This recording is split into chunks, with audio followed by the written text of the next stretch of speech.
कि जिस संसद को प्रधानमंत्री जी, गृह मंत्री जी कहते थे यह तकनीकी रूप से बहुत मजबूत बनाई गई है, इसमें अवैध किला है, उस संसद में नौजवान कैसे घुसे? तो वो बहुत बदनाम किस्म के सांसद हैं। मंदिरों मस्जिदों के गुंबद देख के उनको परेशानी होती है। वह टीपू सुल्तान के विरोधी हैं।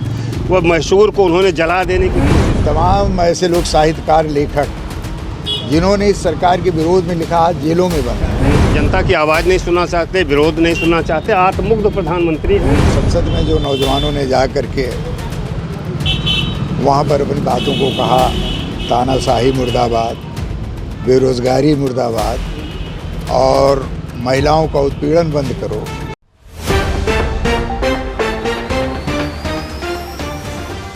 सर, संसद में लोकसभा और राज्यसभा के उसी पर आज सवाल है हो रहे हैं जी, तो उसको लेकर के क्या कहना है और विपक्ष सड़क पर क्यों नहीं उतर रहा है इस बात को लेकर? आपका सवाल जायज़ है। ये कल इंडिया की चौथी बैठक हुई दिल्ली में और उस बैठक के समय ही यह खबर आई कि कल भी 70-71 सांसदों को निकाला गया और इस तरह से अब मिला करके 141 सांसद संसद से बाहर किए जा चुके हैं। सवाल बहुत छोटा सा है, देश की सुरक्षा का। भाजपा सरकार हर समय देश की एकता अखंडता की चर्चा करती है और मोदी जी ने जब इस संसद का निर्माण किया था तो इसके बारे में उन्होंने बहुत सारे ऐसी बातें कही थी जो आप जानते हैं कि अवैध है, आधुनिक तकनीक से लैस है और दुनिया का कोई भी शक्ति इसमें प्रवेश नहीं कर सकती। ये अवैध संसद है। इन दुर्भाग्य है कि कुछ नौजवान जिनका कोई अभी तक जानकारी के अनुकूल या सरकारी सूचनाओं के अनुकूल भी इंटेलिजेंस के कोई ऐसा बड़ा नेटवर्क नहीं है जिससे कहा जाए कि वह कोई बहुत बड़े शातिर आतंकवादी या दुनिया के किसी बड़े रैकेट के सदस्य। वो सामान्य किस्म के नौजवान हैं जो बेरोजगारी से, देश में हो रही घटनाओं से, आंदोलनों पर सरकारी दमन से और महिलाओं के साथ हो रहे बर्बर घटना जो मणिपुर में हुई उससे चिंतित हैं। यानी ये कहा जा सकता है कि वो संवेदनशील नौजवान हैं जो भारत के जनता के सवालों के प्रति बहुत संवेदित हैं और वह अपने सोशल मीडिया के माध्यम से इकट्ठा हुए और उन्होंने भगत सिंह और उनके साथियों का इतिहास इस तरह से उसी दशक में दोहरा दिया जिस दशक में 20वीं सदी में भगत सिंह ने और उनके साथियों ने उठाया था कि अगर सरकारें मौन हो जाएं, जनता की आवाज़ न सुने, गूंगे और बहरे हो जाएं, तो हमें तेज़ आवाज़ पहुंचानी चाहिए, उन जगहों पर पहुंचानी चाहिए जहां से दुनिया में वो खबर जा सके। इस उद्देश्य से लगता है कि वो संसद में घुसे। लेकिन सवाल यह नहीं है, उनकी मंशा पर यहाँ सवाल नहीं है। सवाल यह है कि उस संसद की सुरक्षा का एक बार हम झेल चुके हैं। हमारे कई जवान संसद में मारे गए ठीक 22 साल पहले और तब से हमारी संसद असुरक्षित मानी जाती थी, इसलिए नई संसद का प्रस्ताव भी लोग लाए। तो अब कहा यह जा रहा है कि भाई ठीक है, हुआ यह, लेकिन गृह मंत्री को इस देश को आश्वस्त करना चाहिए और उसका सबसे बेहतर मंच संसद हो सकता है, आज तक नहीं। तो संसद में नहीं बोलने के पीछे क्या कारण हो सकता है? जबकि वो देखिए, बात यह है कि उनके पास कोई जवाब नहीं है, क्योंकि जब वो जाएंगे तो उन्हें अपने सांसद की भूमिका पर चर्चा करनी होगी। जो उनकी पार्टी का सांसद है जिसके पास से वो लोग संसद में पहुँचे हैं, उसके बारे में उन्हें बताना पड़ेगा और वो बहुत बदनाम सांसद है। उसका इतिहास अगर आप पता लगाएंगे तो वो बहुत बदनाम किस्म के सांसद हैं। मंदिरों मस्जिदों के गुंबद देख के उनको परेशानी होती है। वह टीपू सुल्तान के विरोधी हैं। वह मैसूर को उन्होंने जला देने की कोशिश की है। कई आरोप उनके ऊपर हैं और उनकी तरफ से पास दिए गए हैं। तो इससे लगता है कि कोई इसमें बात है जिससे वो छिपाना चाहते हैं। और प्रधानमंत्री जी संसद के खिलाफ कार्रवाई न करके विपक्ष के सांसद जो पूछ रहे हैं, सवाल पूछ रहे हैं, उनको निलंबित किया जा रहा है। अब यही तो बात है। इसके पीछे क्या मनोदशा हो सकती है? मनोदशा देखिए यह है कि हम लोग जो कल कहा भी गया कि यह संसद विपक्ष मुक्त संसद और आंदोलन आवाज़ मुक्त सड़क चाहते हैं और उस दिशा में ये बढ़ रहे हैं, क्योंकि जो 3 कानून पास होने हैं आजकल में CRPC IPC के, वो कानून वस्तुतः भारत में लोकतांत्रिक राज के खात्मे के कानून हैं, कानून के राज का खात्मा है। अब आप पुलिस को यह अधिकार देने जा रहे हैं कि 15 दिन की जगह पर और 90 दिन तक आपको हिरासत में रख सकता है। अब इससे बड़ी बात क्या हो सकती है कि आप 90 दिन तक इंक्वायरी करेंगे, किसी को बिना किसी मुकदमा, बिना किसी का जांच के 90 दिन तक रख सकते हैं। तो खैर उस पर बड़ी चर्चा नहीं। आज ये इंडिया ने तय किया कि हम इस देश को लोकतांत्रिक देश से बचा कि इसकी लोकतांत्रिकता, संवैधानिकता और इसके सांसदों को निलंबित किया जा रहा है तो वो वहाँ पे बैठ करके उपराष्ट्रपति की नकल उतार रहे हैं, जिसको लेकर के तमाम बातें हो रही है। तो ये सांसद सड़क पे देखिए, जनता से संवाद क्यों नहीं कर रहे, क्यों नहीं बता रहे हैं वहाँ पे जो कुछ भी हो रहा है? जनता से संवाद करने का ही फैसला हुआ है कि 22 तारीख को पूरे देश में हम लोग हर जिला मुख्यालयों पर हर जगह इन सवालों को लेके जाएंगे जो वहीं से ऐलान हुआ है।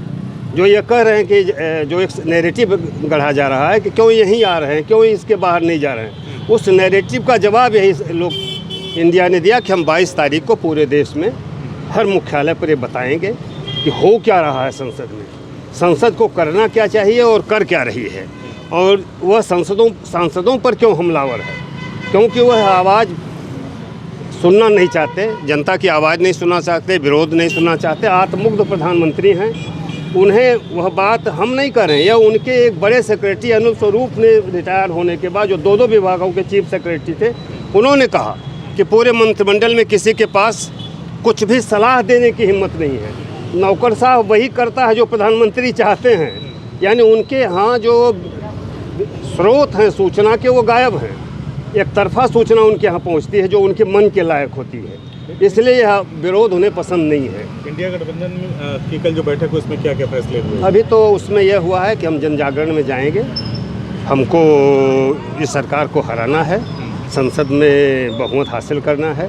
इसके लिए 30 जनवरी से 10 बड़ी सभाएं सारी पार्टियां मिलकर करेंगी और बाकी पूरे देश में जन जागरण अभियान चलेगा, उसके लिए एक एजेंडा। और एक बात और कही जा रही है कि विपक्ष अपने व्यक्तिगत लाभ को मतलब अपने हितों को ही देख रहा है, अभी भी देश के लोगों की उसको कोई चिंता नहीं है। अब सीटें ज़्यादा कम के चक्कर में आपसे आपस में सर फुटबॉल कर रहे हैं। देखिए, राजनीति में लाभ हान सबकी इच्छा होती है, चुनाव जीतना, सत्ता में जाना।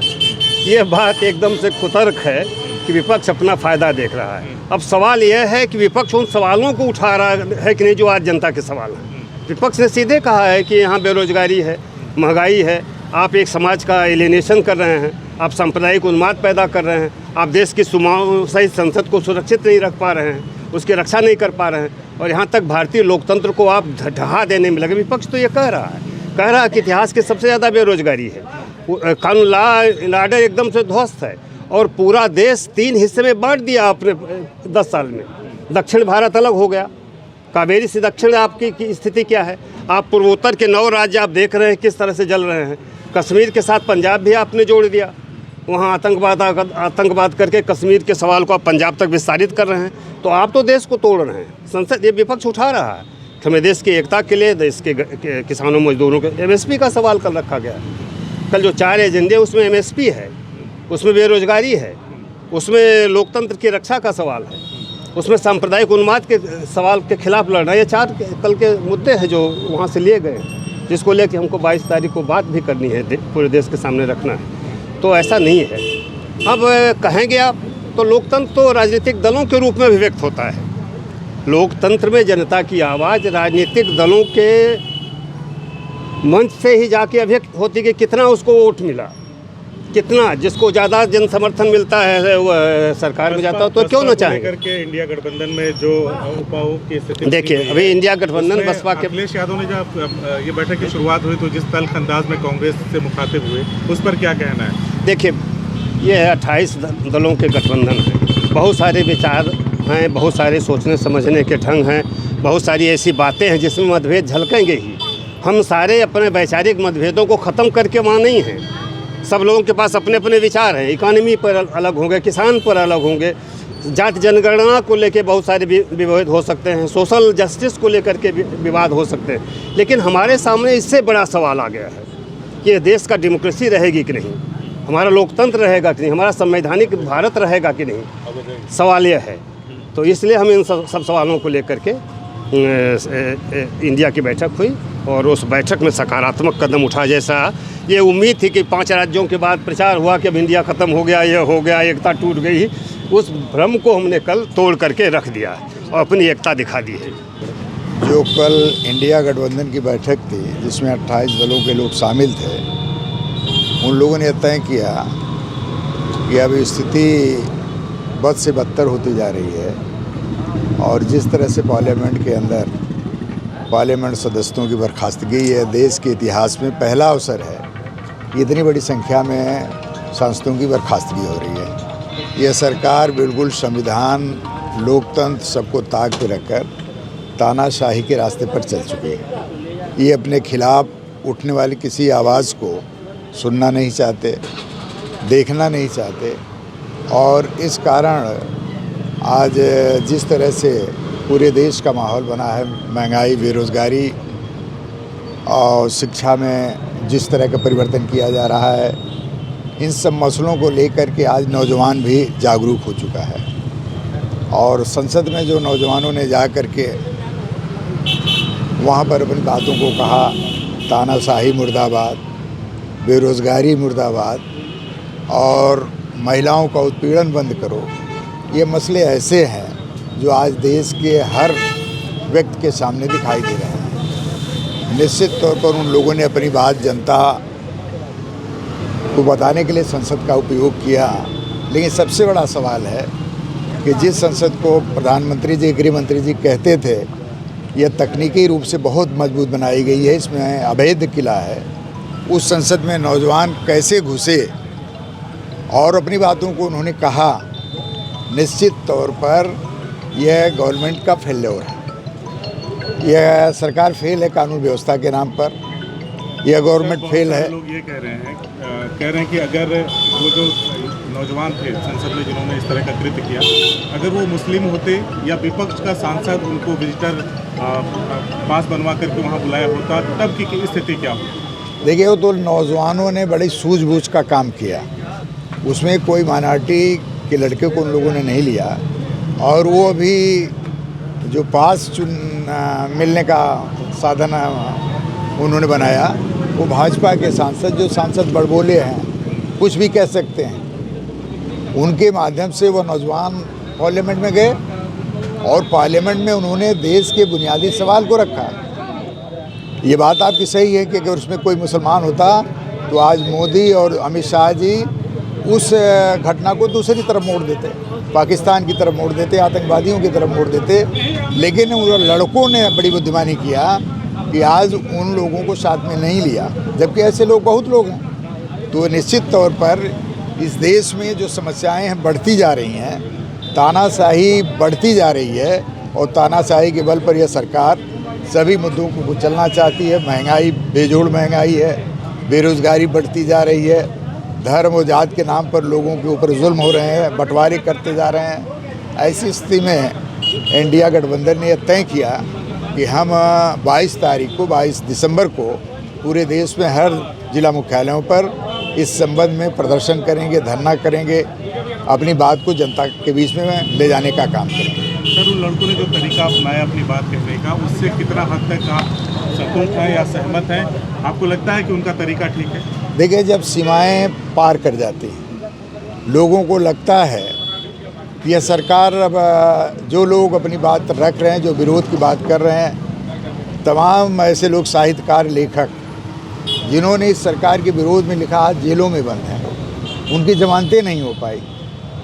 और यह सरकार, जो भी पॉलिटिकल सेक्टर के लोग कोई विरोध की बात बोल रहे हैं, उनके खिलाफ मुकदमा, उनको जेलों में बंद कर दिया जा रहा है। लोगों के पास चारा क्या बचा है? आज जनता ये देख रही है कि ये इतनी बड़ी तानाशाही है, इस तरह का आचरण ये सरकार का होता जा रहा है, तो नौजवानों ने भी सोचा कि हम अपनी बात स्वयं क्यों न कहें। ये निश्चित तौर पर उन्होंने भगत सिंह को पढ़ा, सुभाष चंद्र बोस को पढ़ा है, तमाम क्रांतिकारियों को पढ़ा होगा, तब ये विचार उनके मन में आए होंगे। वो जानते थे कि हमको घुसने के बाद हमारे ऊपर लाठीचार्ज हो सकता है, हमें मुकदमे में फंसाया जा सकता है। कोई यूँ ही फैसला नहीं लेता। भगत सिंह ने यूँ ही फैसला नहीं लिया था कि हम पकड़े जाएंगे तो हमको छोड़ दिया जाएगा। वो जानते थे पकड़े जाएंगे तो फांसी की सज़ा दी जा सकती है। जब आदमी ऊब जाता है जिस व्यवस्था से, तो वह कड़े से कड़ा निर्णय लेता है। नौजवानों ने वह निर्णय लिया। यह निर्णय निश्चित तौर पर देश से उबे हुए नौजवान आज इस निर्णय को लेने के लिए तमाम नौजवान तैयार हैं। CIB इंडिया न्यूज की सभी खबरों को देखने के लिए लाल रंग की बटन को दबाकर चैनल को सब्सक्राइब जरूर करें, घंटी जरूर दबाएं ताकि हमारी सभी खबरों के नोटिफिकेशंस आप तक पहुंचते रहें।